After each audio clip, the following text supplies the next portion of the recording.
अल्हम्दुलिल्लाह, शुक्र अल्हम्दुलिल्लाह। अॼु असांखे आका जे सदके मदीने पाक जा जेके इलाइका अल्हम्दुलिल्लाह रोड रस्ता हिननि सैतन फ़क़ीरनि जी सोणे पीर तरीक़त रहबर शरीयत क़िबला साईं पीर साईं सैयद इमरान अहमद शाह जीलानी जंहिंजी दावत ऐं असां फ़क़ीरनि जो बि नसीब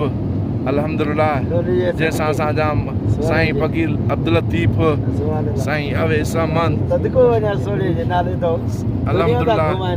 दावत जेका ख़ासि दावत आहे सो साईं सैयद बादशाह आहिनि उन्हनि जी आहे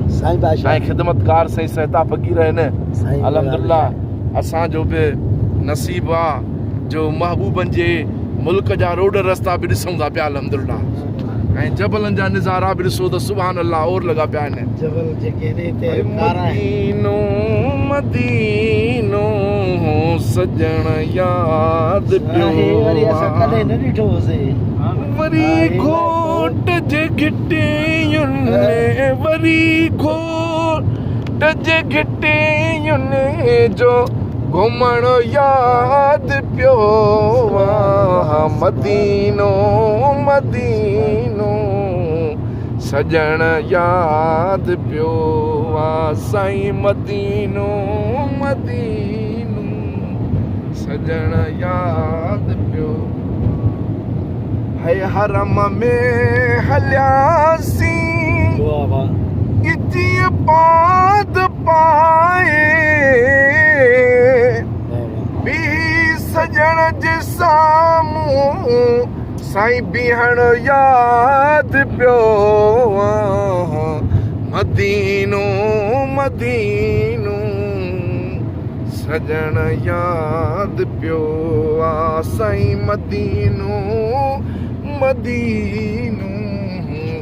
सजण यादि पियो है मदीने में हिकु ॾींहुं अची मींहुं वसियो बरसात में छटियुनि जो साईं खुलण यादि पियो मदीनो मदीनो सजण यादि पियो मदीनो मदीनो सजण यादि पियो है ज़मे ज़मे जा कूलर कतारूं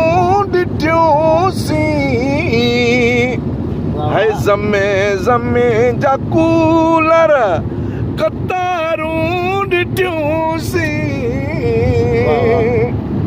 है लतीफ़ थधड़े पाणीअ जो अवैस अहमद थधड़े पाणीअ जो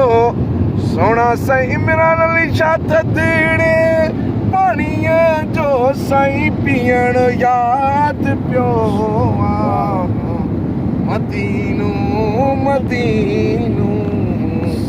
सजण यादि पियो जो मदीनो मदीनो सजण यादि पियो है तगड़ तो जड़ा पितारा मोहम्मद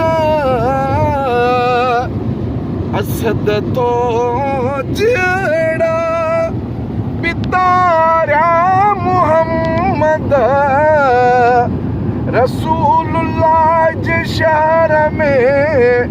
साईं रहण यादि पियो मदीनो मदीनो सजण यादि पियो